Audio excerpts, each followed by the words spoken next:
Mena dalu dɔ d'i ma Ala ka kuranɛ kɔnɔ ka Ala wele wariko la, garizigɛko la, relation Ala k'a d'i ma ɲɛtugu ni ɲɛɛlɛ cɛ. Mina wulibali dɔ d'i ma kuranɛ kɔnɔ, cɛ o cɛ y'a kɛ wariko la, garizigɛko la, bilahi Ala b'a ɲɛnabɔ ɲɛtugu ni ɲɛɛlɛ cɛ. Taa kana yɛrɛ t'a la, a kɔrɔbɔ dɔrɔn n'i y'a kɛ a bɛ kɛ. Siga tɛ n na dɛ. N balimakɛ, i jija i ka seliji ta, i ka don so kɔnɔ, i ka arakan 2 seli. N'i ye arakan 2 seli, i ka kɔlɔsi ta, i k'i sigi. Suratul Fatiha, i b'a aya kelen kelen bɛɛ wurudi 111. N'i ye aya fɔlɔ wurudi 111, i bɛ ya Allahu, ya Allahu, ya Allahu, i b'o 66 kɛ. Aya filanan, n'i y'o wurudi 111, ya Allahu, ya Allahu, ya Allahu, i b'o 66 kɛ. Fo ka taa bila aya labana, ni o ye sirata lezina an'amta alayhim ghayril maghdubi alayhim waladdallina. I b'o wurudi 111, ya Allahu, ya Allahu, ya Allahu, i b'ale wurudi 66. O tuma n'i tilala, i bɛ tamaru san ni ka saraka denmisɛnninw na. O y'a sɔrɔ y'i ka hami jira Ala la, sabu n'i bɛna Ala deli ko min na, yan'i ka Ala yɛrɛ wele, i b'i ka hami de jira Ala la fɔlɔ. N'i ye nin kɛ wariko la, i ka garizigɛko la, relation ko la, wallahi billahi Ala b'a ɲɛnabɔ, siga yɛrɛ t'a la. Ala de ko an k'a deli, n'an y'a deli a bɛ sɔn. Wa Ala ka suru a delibaga yɛrɛ de la.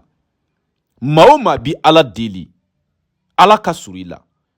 O tuma na an ka to ka Ala wele n'a tɔgɔ sanumanw ye, ni kuranɛ ye, o de ka di Ala ye. Mais e bi seli misiri kɔnɔ, e bi sun, e bi jaka bɔ, e kamana gannen dɛsɛlen tɔɔrɔlen, e b'i ɲɛsin bolitigi fɛ yen, somajugu fɛ yen, baarajugukɛla fɛ yen, sitanɛ baarakɛla fɛ yen. Bilahi Ala tigɛli la. Ala tigɛli la. N balimakɛ, n'i kamana gana Ala wele sa, ni fantanya gɛlɛ b'i la, i jija i ka Ala wele. Ne ye Ala deli caman di aw ma. Don Konate ka pajiw kɔnɔ, a sɛbɛn Konate ka fayida kɛnɛ, i ka don YouTube kan walima Facebook kan, i bɛna Ala deli cogo caman sɔrɔ a kɔnɔ. N'o ka gɛlɛ i ma, i mako bɛ nafolo de la ka Ala wele wariko la, Ala k'a d'i ma. Ni Ala ka kuranɛ jeli nɔgɔ tɛ min na fiyewu. N y'o cogoya fɔ aw ɲɛna. Nafolo baara telima a bɛ Ala ka kuranɛ kɔnɔ. I den t'i k'a ye, i muso t'i k'a ye, i balima t'i k'a ye. Ka Ala wele nafoloko la, Ala k'a d'i ma teliya la, karabali la. Suratul Waqi'a de b'a kɛ. O tuma ale baara an b'a kɛ 30,000. I bɛ diɲɛ jamana o jamana, i bɛ dugu o dugu, iza wakati nafolo baara bɛ se ka kɛ i ye. Baara kɔni bɛ kɛ 30,000, mais i bɛ 15,000 sara fɔlɔ, ani ka sɛden 3 sɔngɔ 1,800. O tuma an bɛ baara kɛ, baara jaabi sɔrɔlen kɔ, i b'i ka wari tɔ sara. I bɛ yɔrɔ o yɔrɔ, n'i mako b'a la ka Ala deli kɛ e ye nafoloko la, Ala ka nafolo nɔgɔya i ye k'a d'i ma teliya la, ka relation d'i ma, iza wakati baara don, n'i y'a kɛ siga foyi t'a la, a bɛ kɛ. Baara kɔni ye 30,000 ye, mais i bɛ 15,000 de sara fɔlɔ, ani ka sɛden 3 sɔngɔ 1,800. O tuma an bɛ baara kɛ, baara ɲɛnen kɔ, i b'i ka wari tɔ sara. Et puis c'est tout, a banna. I bɛ yɔrɔ o yɔrɔ, baara bɛ se ka kɛ k'i to yen.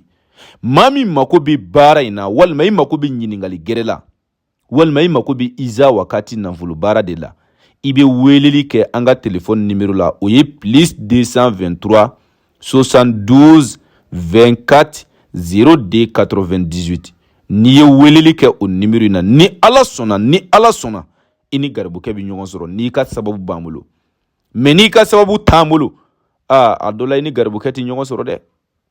O tuma maa minnu ka sababu b'an bolo, Ala k'u ɲɛsin an ma, Ala k'o kɛ Ala ya bonya kama, kira kanu kosɔn, sɔli ala rasuli, arabana.